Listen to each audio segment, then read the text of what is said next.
So I'm on with Miss Tabitha. What an incredible story. I've been going through this call with the scammer, run across information, run across your information, reach out to you.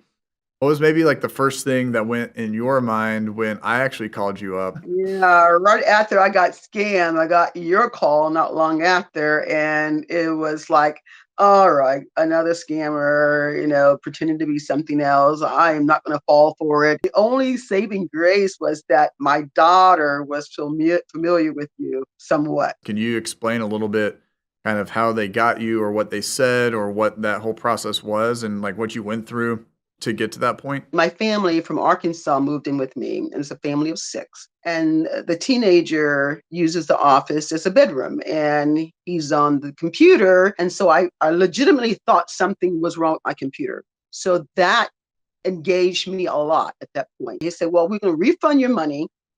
And so this is what you do. And from there on, I'm sucked in. When you're going through this and they say, "Oh my gosh, man, we actually gave you, what is it, $2,500 or $3,000, whatever the dollar amount is. We gave you this on accident." What goes on in your mind?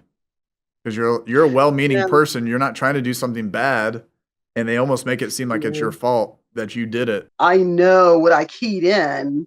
And then when I saw the amount, I was like, oh, well, then that convinced me further that something's wrong with my computer.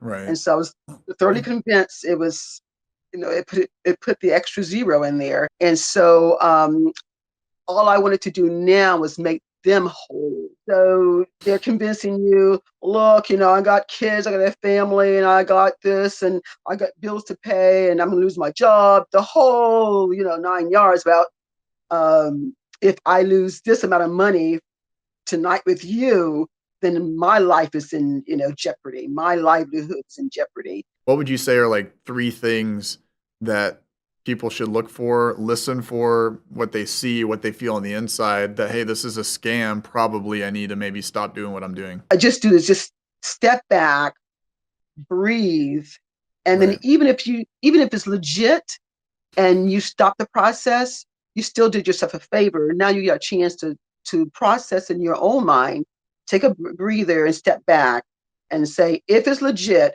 they'll call me back, or if it's legit, I have a legitimate number to call them back. At any inkling of a point, you think that this might not, this doesn't sound quite right, or I feel pressure, or I feel like I'm too involved in it, just stop and just quit.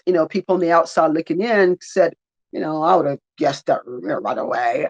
Maybe, maybe not, but I'm telling you, I was caught up in it, Mhm. and I surprised myself because I never would have thought I would have got scammed. I Right. never would have thought